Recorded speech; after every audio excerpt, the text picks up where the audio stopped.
Hi everybody, how are you? It's Joni from Joni's Journals here on YouTube. Whoops, moved the camera. Here on YouTube and on Etsy and on Instagram. I even have a Facebook page, but to be quite honest, I haven't really kept it up.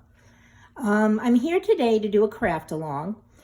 I've been watching a lot of the ladies who have been joining in on the collaboration with Tracy Fox and Corey Dahman. I believe they're the ones that started it, and a lot of the people who are on her design team and other people have been doing videos with the label #CreepOnJune.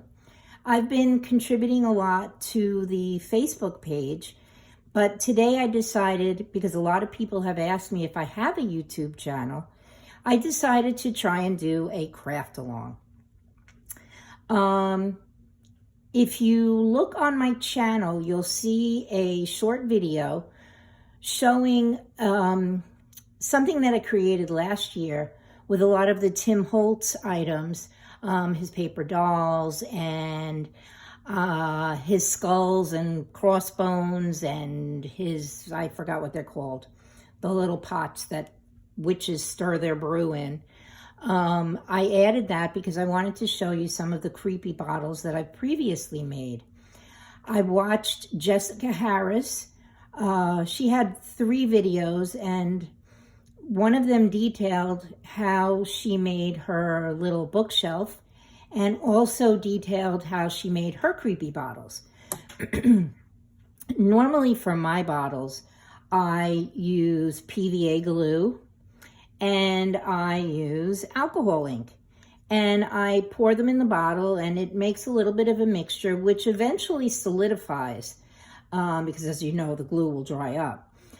But Jessica Harris had these awesome ways to make her bottles a little bit more, I don't know the fancy word I want, but to make them so that the liquid inside moves around. And she used glycerin. She used something else, and quite frankly, right now I can't remember what that was.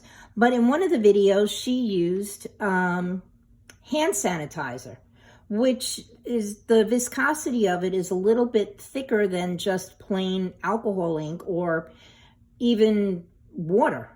So for this one, I used my hand sanitizer. Mine's a little bit of a shade of green, and mine is a little bit liquidy, I think because it might be an older bottle. I'm not too sure. So I used hand sanitizer, and I used Ranger alcohol ink in the color Pool. And what I ended up with is a bottle that, while it's not as thick and gooey as hers is, I think that's because I probably didn't add enough hand sanitizer, because getting the hand sanitizer into the bottle was a bit of a chore.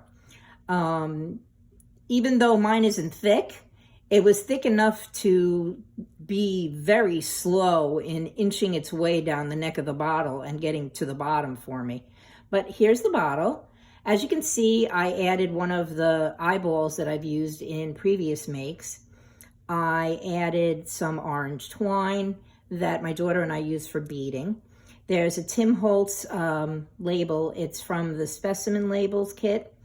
And if you've been watching Facebook and looking at my makes, you'll know that I've been using a lot of moths. I didn't have a moth charm, so I decided to use a bee. People are afraid of bees. I thought it might work. Jessica also used a cabochon platter. Mine is round, and that's what I decided to try this time too.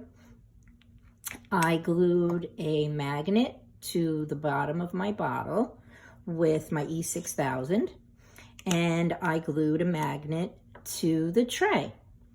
What I wanted to do today was to decorate the tray, and hopefully this will work out. I have a little paper flower, which comes from this pack, which is sold by Michaels. It's the Recollections collection. How cute is that? I know that a lot of you who are not in the United States don't have a Michaels, but they're paper flowers. They should be relatively easy to find, even if you buy them on Amazon.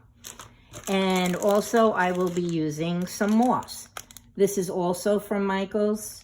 I don't know what kind of moss this is. I do have another kind. It's a little bit of a darker green, but it's not quite as spongy. And I think that one's called deer moss. So what I intended to do today was to add the flour, to the tray to try to cover up or disguise the little handle, which isn't really a handle. It's where you would put the chain through on a necklace. And then to add the moss. I've already taken everything out and gotten it together. I cut the flour off. I don't know if you can see there the little thin wire, maybe in my hand. I don't think that's helping either. Well, there's a little thin piece of wire there that I cut off with my wire cutters. And what I also realized was this is kind of creepy and spooky, but this flower is just a little pretty. So what I was going to do, I took out my Ranger Archival ink in black, which is reflecting in my light. So I'm going to put it over here on the side, move my clippers. I was going to try to make the flower a little bit spooky by adding some ink to it. Oh, and it's working. I was hoping it would because it's a paper flower. I just want to take off some of the I guess prettiness of the flower, make it a little bit gloomy and doomy, and try to make it a little bit blacker. It's working, and it's the archival ink, so it won't come off. Let's see if we can try to get these edges and maybe a little bit of the leaf. Okay. Oh, that's a little spooky, a little gloomy, not quite as orange. Let's get a little under there. Oh, there we go. Try to get a little over here and a little in the back there. There we go. It's not quite as pretty and orange as it was. I don't know if you can actually see.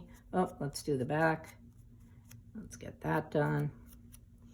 Try not to get it on my fingers, although I am getting it on my fingers. All right, let's try this. Whoop, here we go.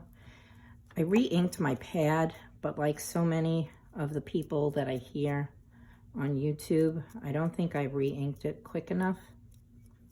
This is actually my third time doing this video today. The first time was a test. The second time I did it, my husband decided to come home early because we are shopping for a pool. We've just finished our house in Florida, and if you live in Florida or any of the other fairly hot states, if you can afford it, have a pool. We've been shopping. We've gotten quotes for anywhere from $60,000 to $100,000, which is a little bit ridiculous, but I want a pool and I'm spoiled. Okay, so here's the flower. Let's see if I can bring it up here a little. Okay, and I've made it a little bit blacker. Let's put this away before I stick my arm in it. And then I'm walking around with black elbows. Okay, there we go. Now, let's open my glue. And we'll put a little over here on the edge there. And, whoops, strings. And let's try to, I'm trying to stay in camera. Let's try to get that there. Oh, there we go. How's that? Not too bad, huh? Okay. Oop, still got strings. All right. Now I already separated the moss. I put a little bit of a hole in it because I want my bottle to still be able to stick to my tray. I wonder if I can make that a little blacker. No, it's working a little. Okay. Well, moss is green, so green it shall be. All right, let's just, I usually glue this stuff down with my PVA. It seems to do a good job. Put that there. Okay. And let's try to add a little of a PVA glue here. Just going to go around the edge. There's already E6000 on there. So, whoops. So, there we go. It might hold it. I'm pretty sure it will. Let's see, how did I have this? Okay, well, the skinny part was going to go behind the flower. And let's take this because this stuff sticks. I'm just using a skewer stick, but it's also very, I think I said springy. It pops up a little. There we go. Make that little hole there. And I hope you can see what I'm doing. Okay. Oop. See? And you can still peek the magnet through there. Now let's see if this actually worked, because I haven't rehearsed it. I mean, I haven't done it previously. Let's see. Nope. Nope. All right. Let's try and, oh, there we go. There's my magnet. Okay. Spread that out. Okay. My flower's still stuck down. There's my magnet. Okay. Let's see. Did it work this time? Well, I'm still getting a magnetic pull. Oh, it worked. So there you go. There's my little bottle on its platter and its flower. And let's turn my bee around. Oh, my bee only wants, there we go. How's that? Not too bad. Short and quick. Okay. What I'm going to do with that is, this is one of the matchboxes, and here's another. I made my box a little bit bigger because I wanted to be able to use it for other things. And after Corey Dahman fashion, I added a magnet. Watch her video, it's awesome. I added a magnet and I made mine a side opening box so that, well, you're not going to be able to see it if I do it that way. I'll hold on to this stuff. I can place my bottle inside like so. Okay. I'm going to actually have to turn things around because the handle really needs to go out here. And I'll turn the bottle around as well. A little bit. Let's see. Oh, there we go. And we're still stuck. There goes my bee. All right, let's try this again. Oh, it's sticking. There we go. I wanted to be able to place my bottle in there with the handle like that and openly display it. Now, there you go. Can you see it a little bit better? Of course, the box won't be able to close, but I'm not attaching the bottle to the inside of the box for that reason, because I want to be able to close the box. And so I think, yeah, I can turn it and then I can close it. I love that little snappy sound there, my magnet. And then what I'm also adding to the box, I bought these awesome stamps from Craft Consortium. It's called the Emporium Premium Collection. I'm trying to do this. Let me see if I move my light. There we go. Trying to do this so you don't really get that glare.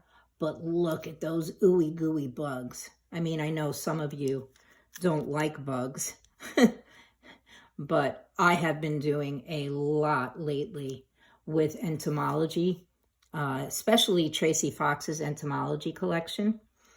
And so I've been loving bugs. As long as they're not alive and walking across my floor, I'm good. I'm trying to see what the name of this one is. I can't find it. I think it was called, I saw it on YouTube on another person's channel, and I believe it's called Beetles, Beetles, and I ordered mine from scrapbook.com, so you might want to look over there. But anyway, these are the stamps, and this is what they look like after they're stamped. Aren't they awesome? I mean, for bugs. What I plan on doing is coloring them in, and then perhaps decorating the outside with a bug, and then creating a, what do you call it? Like a little stand, and putting the bug inside the box. I don't know, I haven't figured that part out yet. Once I get around to coloring it and then making it stand up, I might actually show another video. This is one of the other boxes that I made, and I have a collection. Unfortunately, I didn't bring them over. This one, I followed a video. I followed a tutorial by Jez Carpenter where she made a little book and placed it inside her box. Well, I made my own little book. I didn't follow her tutorial, and as you can see, my stitching and my little rivets, which are actually those things that you use that open up, the little pins. I put the pins in there. I would get up and reach. Let's see if I get it. Okay, I think I got it. Okay. It's one of these things. I can't think of what they're called, but it's one of these. They open up and you use them to hold papers down. I don't even know if you can see it. This one's so tiny. Oh, well, there it goes. Here's a bigger one. They have the little legs on them, and you separate the legs and they open up. I forgot what they're called. Anyway, I'll have to fetch that one off the floor. But this is my book. It has 2 signatures in it, and I used some leftover scrap paper that I had, and I cut up some dictionary pages, and I cut up some music pages, and I made my little book. And it fits also in my box that snaps closed. This one's really cool, The Murderer. And it fits inside my box. I'm not going to bother to tie it, because knowing me, I'll probably drop that too. And the boxes are adorable. I mean, they're just absolutely adorable. The whole kit is adorable. And it matches her Dark Compendium MK4 journal kit. And I've been using the pages from that as well. Let me see, I might have a scrap here. This is just a scrap from one of the pages. Let me see if I can grab. No, I can't find one. But anyway, so go and check that out. If you put in the hashtag CreepOnJune, you'll see all of the other ladies' work.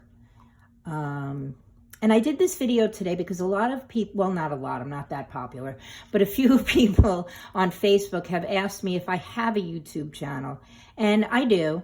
I haven't recorded on it in, I just looked today, I haven't recorded on it in about 10 months. Because we were renting a house while we were building our new house, and the Wi-Fi and the internet and everything there was horrible. To top it all off, my upload time was ridiculous, but I persevered, and I made a video. It was also a craft along video, a bit longer than this one, and I had mapped everything out. I laid everything out. It was for a Halloween journal, and I tagged some of my friends in it, and it was just wonderful.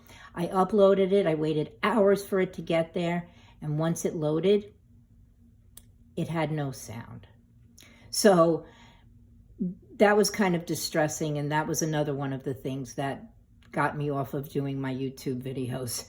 But I'm trying again today. I hope you like what I did. Go and check out the kit. It's Tracy Fox Love Junk Journals, and it's the Halloween Mega Matchbox Mini Kit.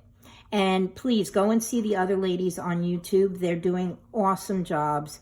I've stolen a few of my ideas from them. And maybe if I have a chance, I will do a video, probably next week because it's the weekend and the hubby's home. And I will showcase some of those things. So thank you. Please like, please subscribe. I can use all the subscribers I can get.